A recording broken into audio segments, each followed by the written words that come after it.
Hello mga kapatid. Problema nito kapatid, maingay yung tunog ng makina. Ito. Yan. Medyo maingay mga kapatid oh.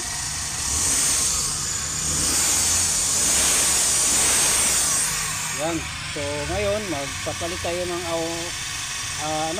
maglagay tayo ng grasa ng mga kapatid, tensioner. So nababa ko ng compressor, madali lang to mga kapatid. Ng tensioner, maggrasa o magpalit. Hindi na kayo dadaan din sa ilalim, dito na sa taas. So ibaba nyo lang yung compressor. Patay natin na.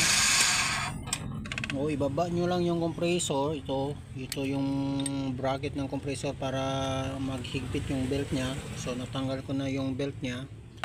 So ngayon dito lang tayo nagdaan mga kapatid oh, dito. So dito tayo magtanggal ng tensioner para lagyan natin siya ng grasa. So walang mag-video mga kapatid. So ako lang mag-isa, so hindi ko na ma-video yung pagtanggal ko mga kapatid, pero mamaya i-video natin yung maglagay ng grasa mga kapatid ha.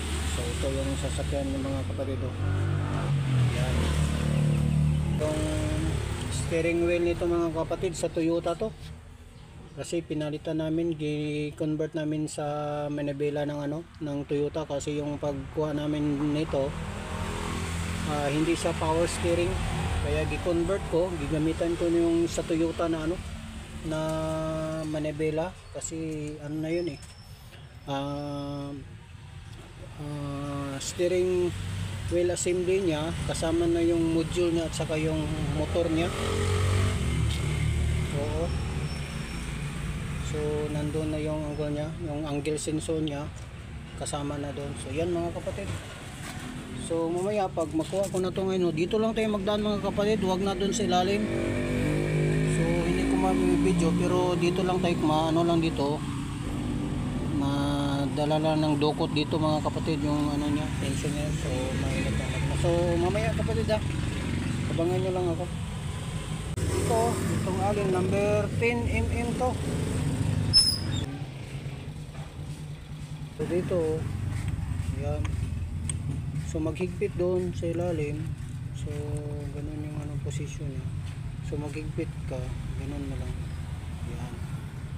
Yun ang purpose mo. So hindi ko na ma-video doon mga kapatid kasi dito magdukot lang tayo doon. Idukot lang natin dyan. So hindi ko na ma-video mga kapatid So mga kapatid so maingay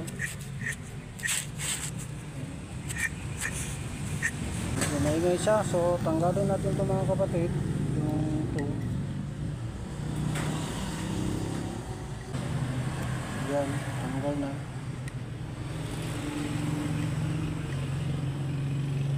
So dry talaga siya mga kapatid dry.